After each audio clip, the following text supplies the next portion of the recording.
एक बार जंगल में एक हाथी रहता था। उसे अपने बड़े डिलडॉल पर घमंड था। वो हमेशा जंगल के दूसरे जानवरों को तंग करता और उनका मजाक उड़ाता। एक दिन जब वो जंगल से गुजर रहा था, उसने एक तोते को देखा जो दरख्त पर बैठा था।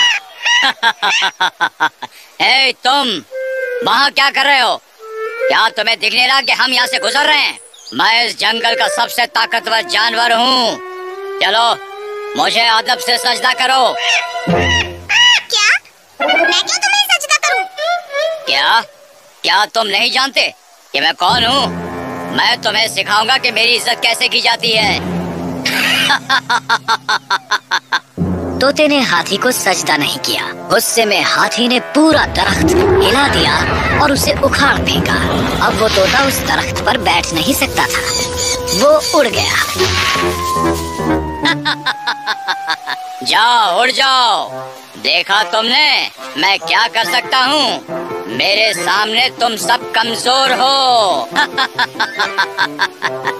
घमंडी हाथी फिर वहाँ से चला गया। हमेशा की तरह वो दरिया पर गया पानी पीने को। बस उस दरिया के किनारे पर चींटी रहती थी, एक छोटी सी चींटियों के बिल में। हर रोज चींटी अपना खाना इकट्ठा करती और हर रोज हाथी उसे परेशान करता। आज का दिन जुदा नहीं था।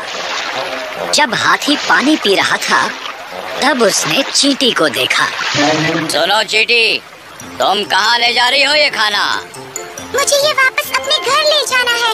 जल्दी बारिश शुरू हो जाएगी। मुझे तैयार रहना होगा और खाना जमा करना होगा। अच्छा।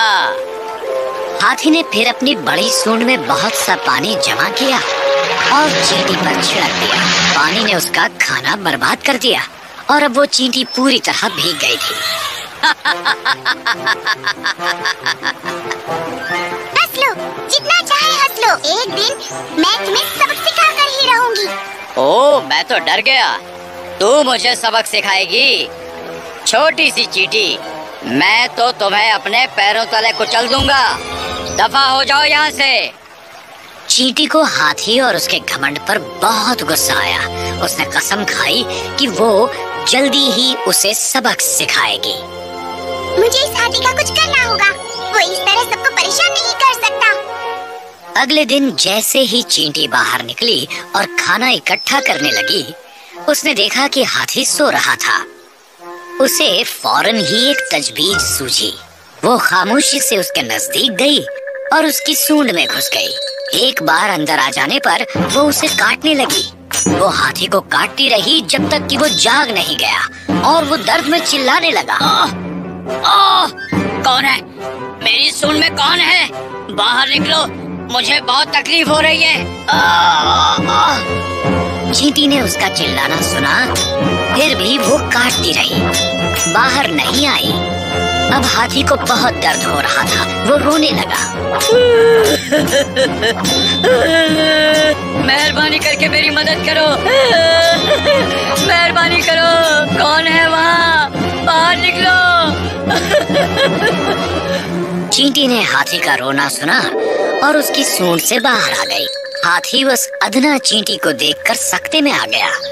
वो इतना खौफजदा था कि चींटी कहीं उसे फिर न काटे, इसलिए उसने घुटने टेके और वो माफी मांगने लगा। मैं फिर कभी तुम्हें परेशान नहीं करूँगा।